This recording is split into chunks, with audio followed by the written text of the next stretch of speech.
The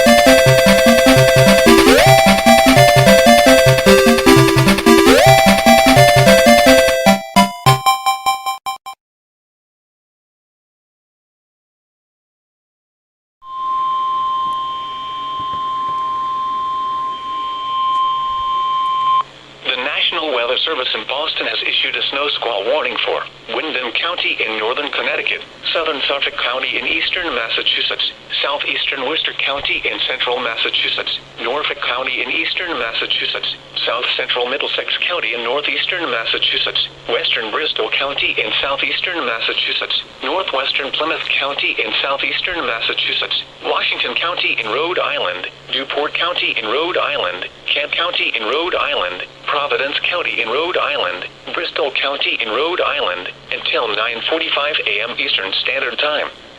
At 8:45 a.m. Eastern Standard Time, a dangerous snow squall was located along a line extending from Northbridge to near Fisher's Island, moving east at 30 miles per hour. Hazards include intense bursts of heavy snow, gusty winds leading to blowing snow and visibility rapidly falling to less than 1/4 mile. Wind gusts up to 35 miles per hour.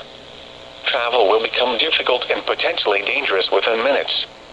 Locations impacted include Boston, Providence, Brockton, Quincy, Fall River, Warwick, Cranston, Pawtucket, Taunton, Weymouth, East Providence, Woonsocket, Braintree, Coventry, Cumberland, Randolph, North Providence, Franklin, South Kingstown, and West Warwick. Consider avoiding or delaying travel until the snow squall passes your location. If you must travel, use extra caution and allow extra time. Rapid changes in visibility and slick road conditions may lead to accidents. If traveling on a highway, find the nearest exit or rest area and park safely away from traffic. Allow snow squalls to pass before attempting to resume travel.